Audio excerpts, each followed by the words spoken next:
Mr. Speaker, earlier laid before this Honorable House the Bermuda Housing Trust audited financial statements for the fiscal year ending 2020, which indicate that the trust remains in a strong financial position. Mr. Speaker, the BHT manages 5 properties, or close to 200 units. All of these properties are aging, with some dating as far back as the late 1960s. As with any aged facility, the maintenance demands and associated costs continue to increase.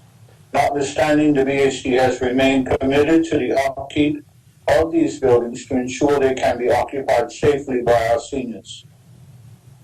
Mr. Speaker, the trustees are also mindful that the BHT carries an outstanding loan balance with HSBC, which is just over $5 million. The trustees are trying earnestly to discharge this loan by not only ensuring the monthly payments on that, but by applying annual payments on the principal, with last year seeing them to sum of $250,000 going towards that debt.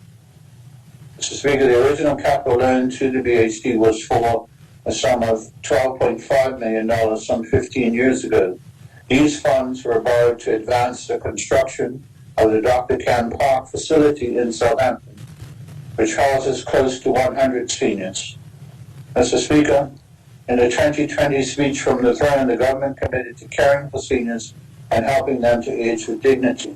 The speech also highlighted the fact that data demonstrated the demographic trend towards living longer, with increasing numbers of citizens proudly wearing the title senior.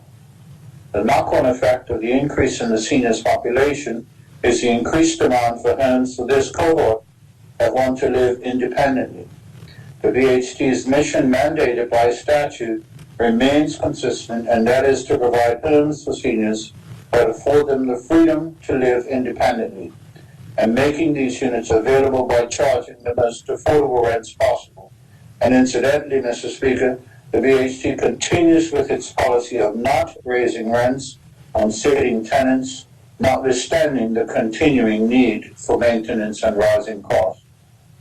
Mr. Speaker, at the start of the last financial year, the BHT embarked on an ambitious renovation and conversion project of the old Navy home at Ferguson Park in St. David's, with the goal of adding 2 additional units to its housing stock.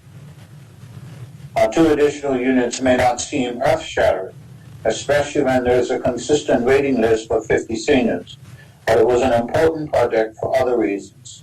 Mr. Speaker, this project was the fruit of a partnership with the Ministerial Public Works that was designed to serve as the template for future building projects the BHT would like to undertake.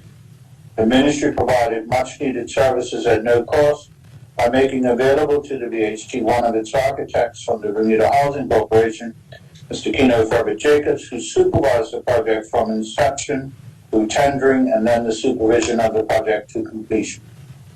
Completion occurred in August of 2020 when Westcott Cottage was officially opened by the Premier, the Minister of Public Works, and BHT's oldest resident at Ferguson Park, none other than Mr. Brownlow Pace, who is 104 years old. Unfortunately, Mr. Speaker, the building project was delayed when COVID-19 struck and work had to be stopped for a period of time. While there were 2 unexpected change orders, mostly on account of what was found at the home during construction, the project was completed within budget. So at this point, I'd like to acknowledge Mr. Stephen Daniels of Daniels Construction for the first-class work done at Ferguson Park. Mr. Speaker, COVID-19 also impacted what the BHT was able to do in terms of its own operation and maintenance of other properties. Members will recall the lockdowns and health regulations that limited close contacts and mandated social distancing. Maintenance was therefore limited to emergencies only, or where units became vacant and contractors could go about their work without impacting any resident seniors. The BHT fully anticipates that maintenance will resume as COVID-19 restrictions ease, and this should impact the bottom line in the current and subsequent financial years as the BHT attempts to get its maintenance and repairs back on schedule.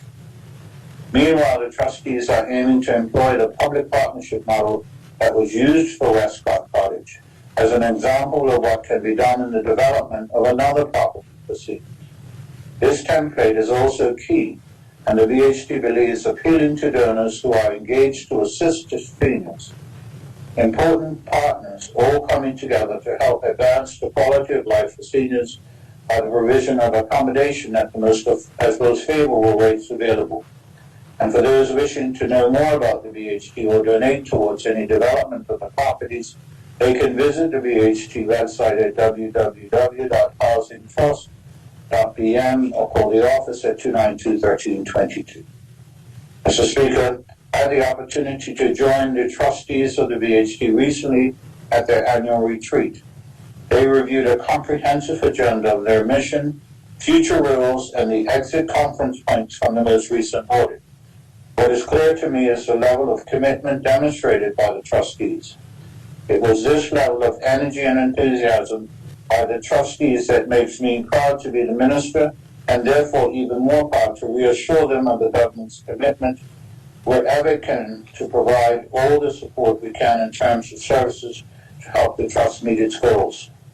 I'd also like to make special mention of the chairman of the VHT, the Honorable John Barrett, JP, and the deputy chairman, my colleague in this honorable chamber, Mr. Vance Campbell, JP, and the board of trustees for their tireless work at the VHT.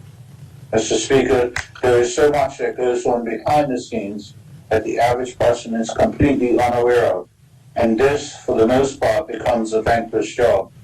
Therefore, I want to personally say thank you to both gentlemen and the trustees for all they give back to the seniors community. Thank you, Mr. Speaker.